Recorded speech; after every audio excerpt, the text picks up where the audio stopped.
operation inaondoa sumu inaoliua kanisa. Kanisa la Mungu linauawa na sumu ya maneno ya maadui wasiotakia mema huduma yetu. Kwa nini hili neno limetoka? Hili neno limetoka, unaweza kusema sasa mbona mimi nipo alafu naambiwa kwamba nitoe sumu ya maneno. Nataka nikwambie hili ni neno la angalizo kwa wale wanaoweka sumu au wanaoacha sumu. Usidhanie wamenyamaza. Usidhanie wamenyamaza. Bado wako kazini. Sasa nani aweza kusimama akamuua Mungu? Ni nani? Au Roho Mtakatifu ni nani? Au malaika zake ni nani? Kwa hiyo sisi tumekuja kumwambia Bwana, hatuna baba mwingine, hatuna mtegemezi mwingine, hatuna muombaji mwingine, hatuna tumaini lingine. Tumekutumainia wewe. Siku ya operation ya sumu ya maneno. Kwa maana tumetangulia kuomba kusudi ile ulikuwa unatapishwa ile sumu iondoke. Tambua kwamba leo sio siku ya kawaida. Tunashusha moto wa Roho Mtakatifu. Shetani anapofanya, anaweza akamuingia mtu mmoja, anatumia sumu ya maneno, halafu kanisa lote linaporomoka na wengine roho zao zimeyeyuka. Lakini leo nataka nikwambie, roho yako inapona.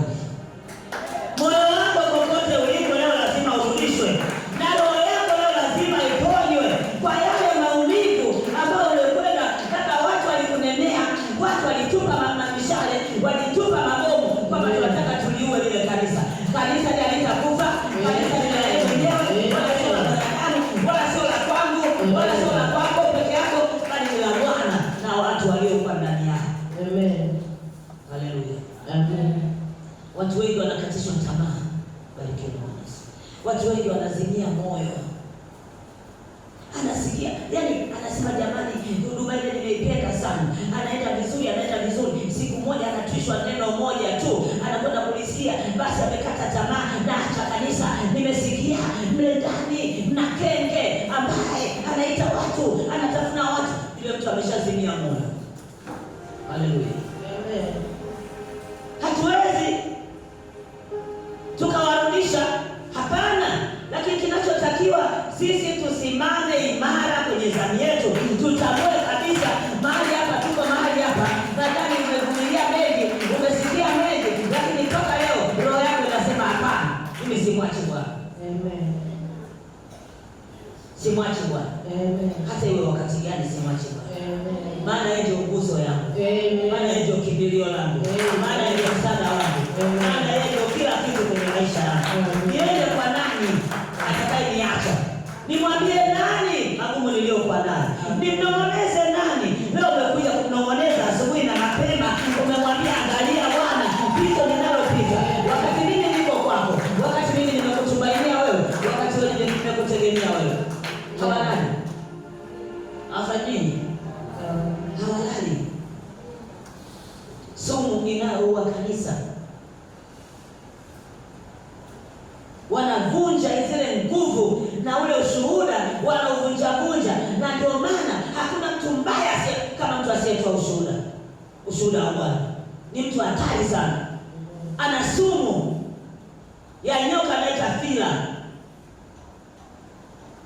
Halali usiku na mchana, anawaza tu ile sumu inatembea kwenye maisha yake. Yeye anaona sasa nisitakushuhuda, na kwa watu wengine watanielewa vibaya. Huyo mtu tayari kishashambuliwa, ndani yake ana sumu. Kwa hiyo haoni jipya. Kila linalotokea kwake analiona kawaida tu. Mbona kulikuwa kuna mambo makubwa kuliko hiki cha mtoto. Hivi mnashangaa nini? Kuna jambo gani? Ulizeni. Kuna jambo gani la kushangaza? Ujue tayari kishanyoshwa sumu. Neno la Mungu kila siku ni jipya. Lina nakali. Lina silaha ambayo duniani haipo. Hata kama watatengeneza teknolojia, watafanya nini, watafanya mambo mengi, lakini hakuna Ubarikiwe leo. Pokea neno hili leo.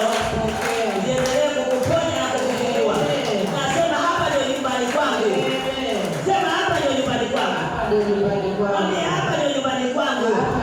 Kwenye bustani ya Edeni. Najua Bwana amenipanda hapa. Kwa makusudi wala sio kwa bahati mbaya. Mimi ni wa mahali hapa. Kuanzia leo najitambua kwamba kule mimi niko nyumbani. Tena ndio njia kwenda mbinguni. Huwezi kwenda mbinguni bila kupita kwa Baba. Sasa leo tuko katika nyumba yake. Nataka upokee nguvu mpya. Acha kusikiliza kelele za walevi. Walevi kila siku wakati walikuwa Ijumaa. Ukimaliza kuunga mkono unajipigia makofi ya nguvu. Nenda na piga kelele.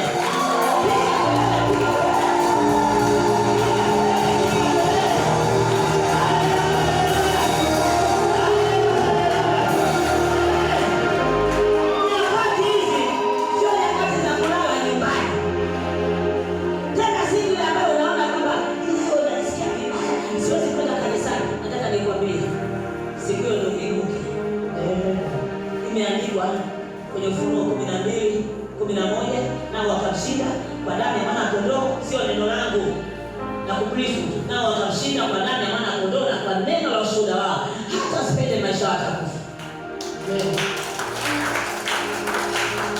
Niliona kitu cha ajabu sana nyumbani. Mimi nilijifunza, hata kama unaniona ni mwalimu, lakini bado tunaendelea kujifunza. Mwalimu ni Yesu peke yake, sisi wote ni wanafunzi wa Yesu.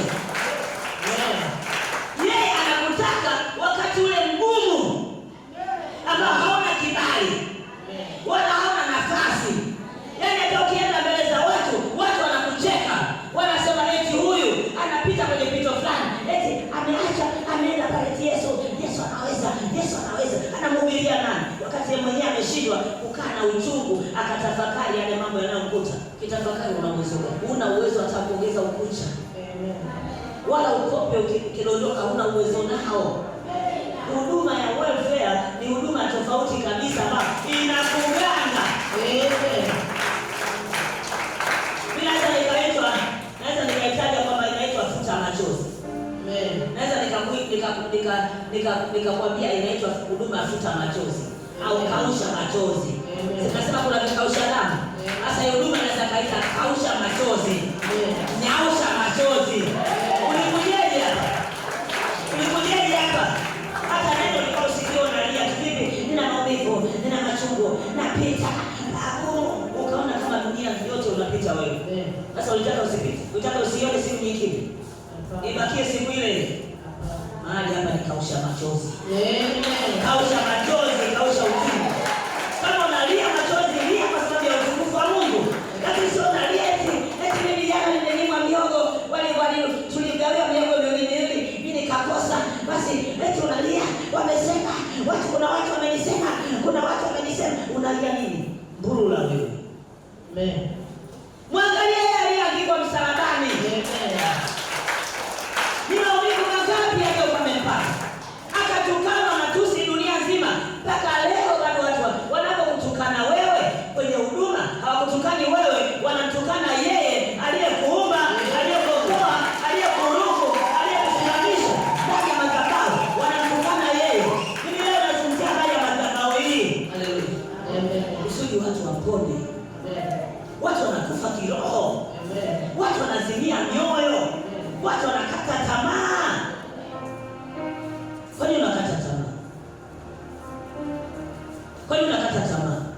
Yeye haangalii wakati ambao una nafasi. Kwamba leo umepiga simu huko Morogoro wazima, wamesema sisi wazima. Jamani, vipi? Mtwara huko wazima.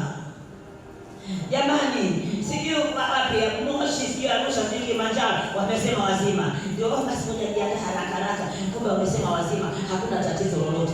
Mungu anaangalia, Roho Mtakatifu anaangalia wakati wa magumu unayopitia. Wewe utaendelea kusimama, ukasema utabaki kuitwa ni Mungu. Utende usitende, unikubali usinikubali, wewe utabaki kuitwa ni Mungu. Ndipo anapoangalia. Angalia shinikizo lako. Ukiangalia ambao Mungu anawatumia, kuna mahali walipita pagumu, wakasema wao utabakia kuitwa ni Mungu. Amen. Ndipo anapokwenda kutenda jambo, atendi jambo kwa sababu leo nina nafasi. Amen. Leo sina kitu cha kufanya. Wakati ambao haukubaliki kibinadamu, haukubaliki. Haleluya. Amen. Kibinadamu haukubaliki. Jamani, maombi yote tuliyoomba Ijumaa yametiki.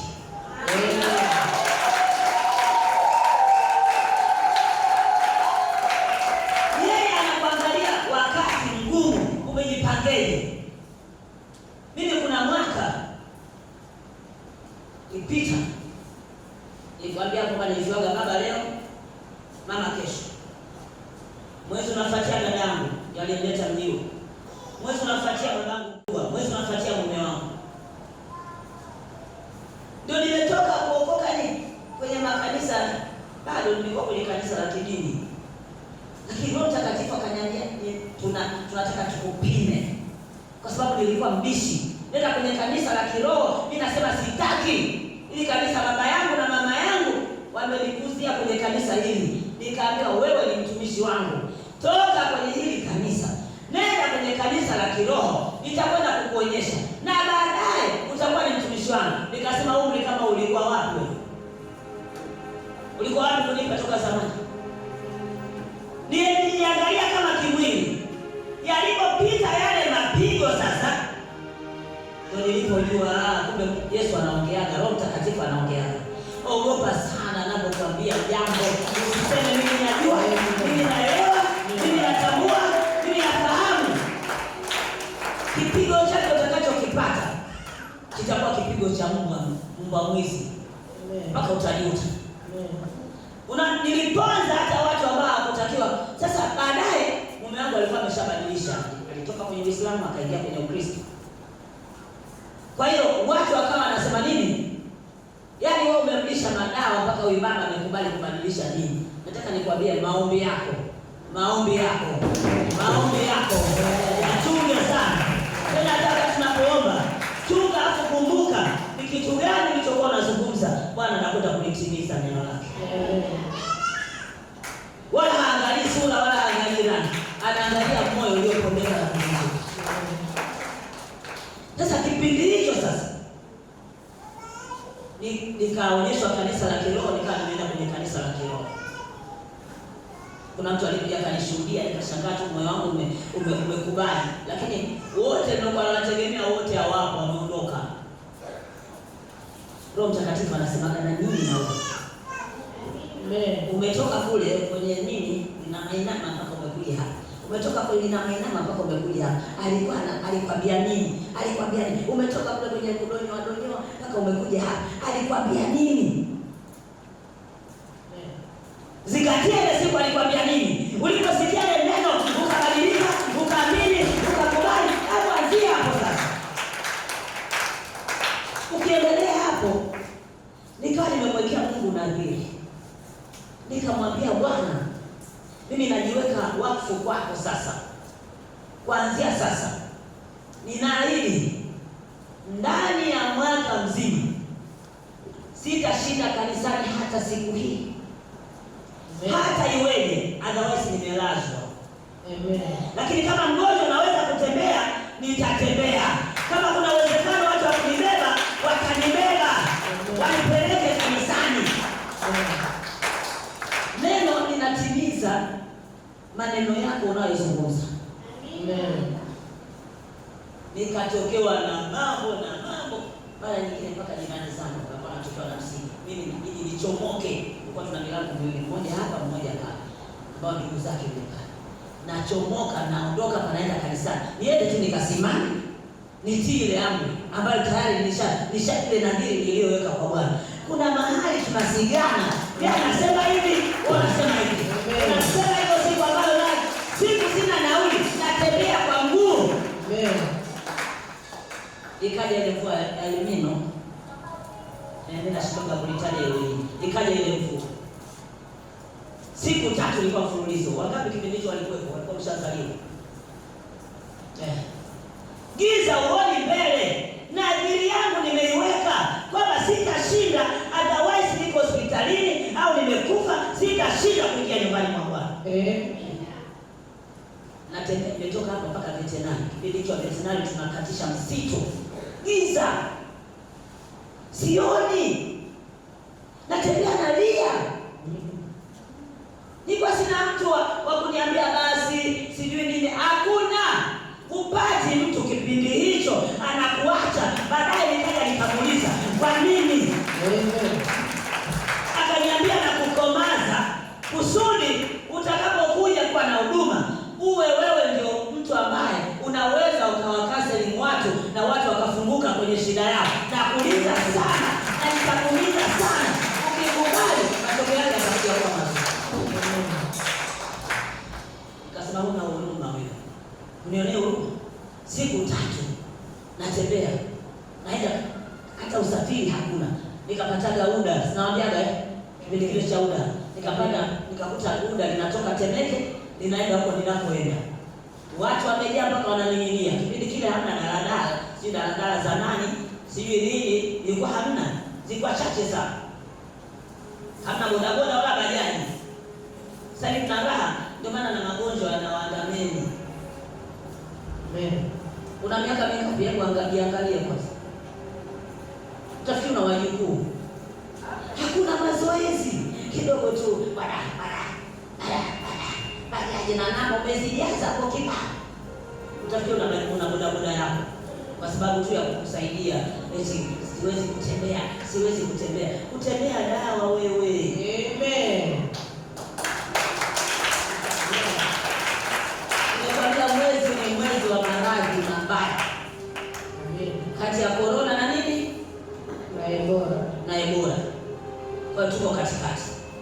Unaweza ukawa shahidi. Umesikia mara ngapi mwezi watu wamekaa tu kwenye kiti, wamelala, ameamka, najisikia vibaya, saa ngapi ameondoka duniani? Umesikia wangapi? Na ajali ngapi? Na mauaji mangapi? Nilikwambia huduma ituombe. Nikakwambia na yule askofu mkuu sitamtaja, nataja askofu askofu mkuu ambaye wamemnyali yule. Nilikwambia tuombe. Aje huku, sio hapa welfare.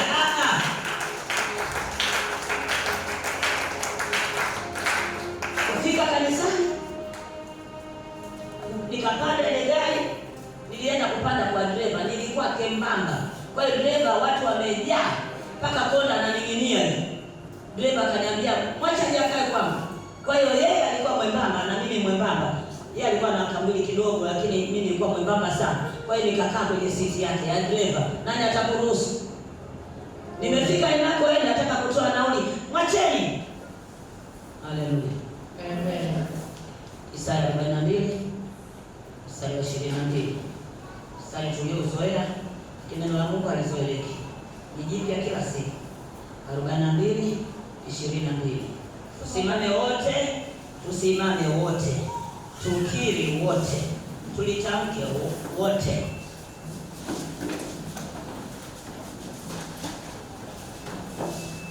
Moja, mbili, tatu. Mbona tutamki? Moja, mbili, tatu.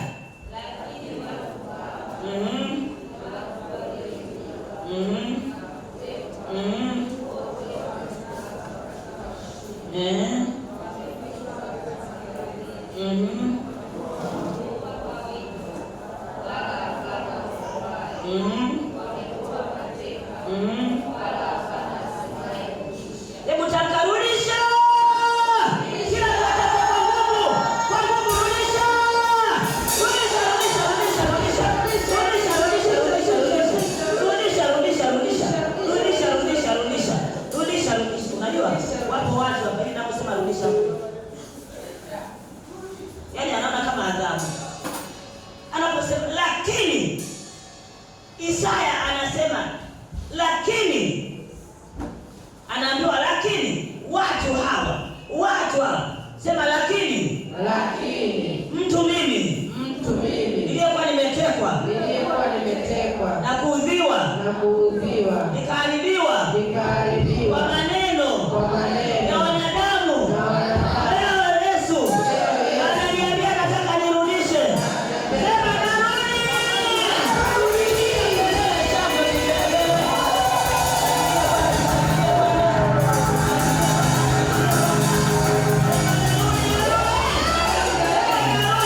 Anasema nalikuchagua kabla hujatungwa tumboni mwa mama, na nikakufanya kuwa nabii wa mataifa mengi. Kwa hiyo hapo ulipokaa, tambua wewe kuna kitu ndani yako ambacho sio cha kawaida. Usipokitumia kile kitu utadaiwa. Inawezekana hata mbinguni usiingie. Wewe cheleweshe. Mabinti wanaogopa kushuhudia mabinti wenzao, manake asije akachukua nani bebi wangu, asije akachukua mwizi mkubwa. Wewe mwenyewe bebi mwenyewe wa kuiba.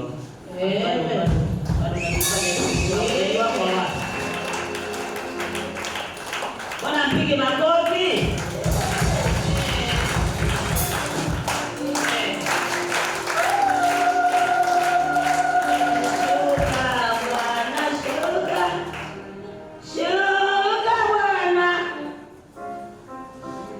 Katoka kuiba beba bebi wa watu. Sasa atashukeje? Ushuhudii watu. Atashukeje? Huna upendo na watu. Atashukeje? Eti mimi sitaki nyumbani mwangu, nisitaki nitumie